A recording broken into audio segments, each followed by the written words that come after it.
and services that were widely available to anyone based on their needs and their choices regarding their health. And so I think that it just goes to show that people were still making an effort to take control of their reproductive lives even when legislation wasn't in place.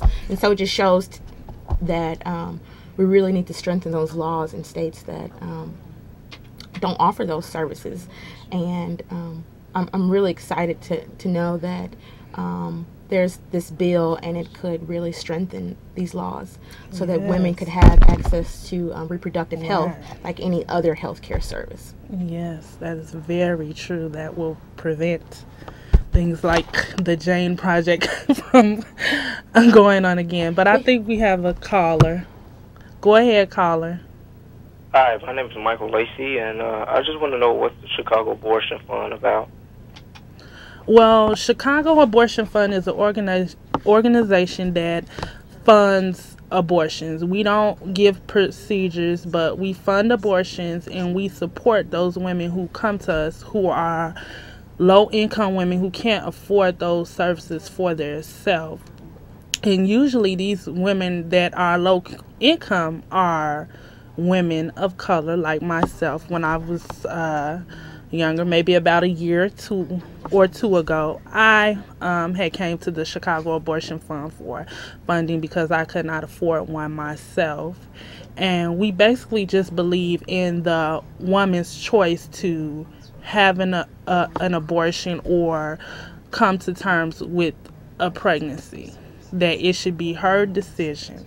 Like we would say at a rally, her body, her choice, my body, my choice. Yes. Thank you. I don't think he's still there. But moving on, I just want to I want to ask you, how do you feel about what's going on with the Jane Roe? Because last month on the show we talked about Jane Roe and how she is now pro-life, which is we call anti-choice. And I just want to know, what were some of your thoughts personally on that? Well, personally, I feel like she's entitled to feel however she would like about abortion, and in light of her historical precedent with Roe versus Wade, I find it interesting that now she has decided that she would rather be pro-life, and she's entitled to that decision. So I really don't have an opinion about how she would feel personally about that, but I personally am a pro-choice person and advocate for those for anyone to have control of their own body and not have someone tell them what to do. Okay, we have a caller. Go ahead, caller. Hi, my name is Jenna. Hello, Jenna. Hi, you know what, I just wanted to say, hi, I think you guys are just doing a really great job. I'm so proud of you. Oh, thank you so much. Thank you so very much. We thank you very much. It's very refreshing to get calls like that. So we just want to say thank you, Jenna. So, do you have any questions for me, Ray?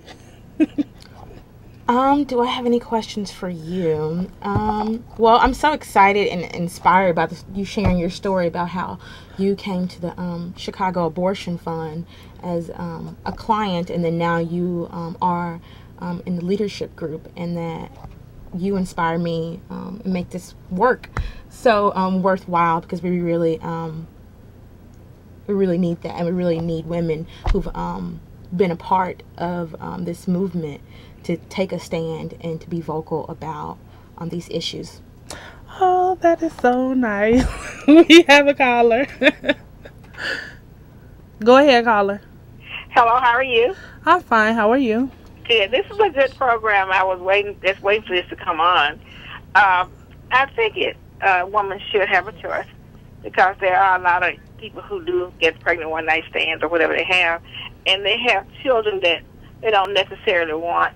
So I think they should have a choice. And the way some babies are being treated, you know, they leave them outside or put them in different things.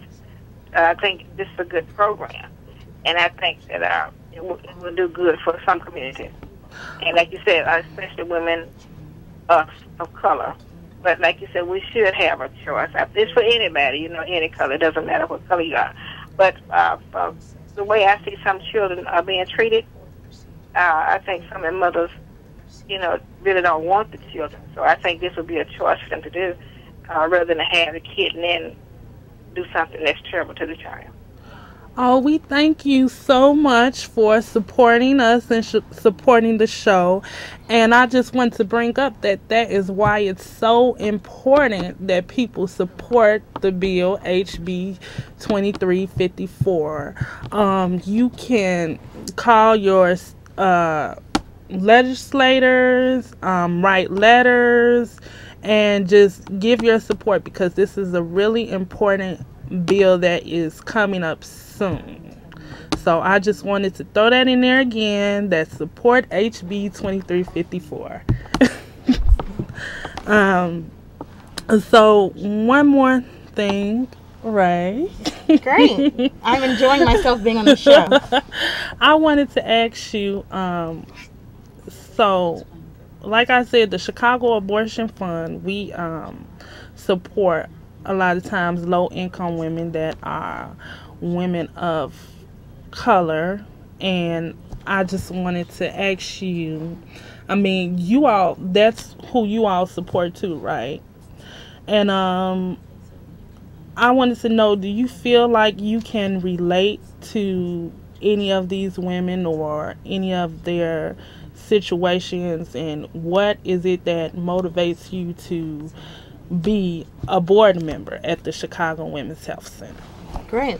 I definitely feel like the Chicago Abortion Fund is doing awesome work, and you are serving a constituency that is underserved and who oftentimes is left out of the process. And so we at the Chicago Women's Health Center, we serve a diverse constituency of clients that range from women and transgendered individuals. Mm-hmm. And so we really feel like we all have to work together, especially in addressing some of the injustices that marginalized people have experienced. And so my role at the board has been very transforming, because I've learned so much about nonprofit governance, and most importantly about how I can really be an agent of change in my community, and how I can advocate with a group of people who are like-minded and understand that this is an important issue. And even though we don't perform abortions at the Chicago Women's Health Center, we are standing in solidarity with organizations like yours. So wonderful. Okay. Well, I just wanted to flash the overhead for anyone. If you have any questions or need any kind of help or services or want to know anything, you can contact us right here at 312-663-0338.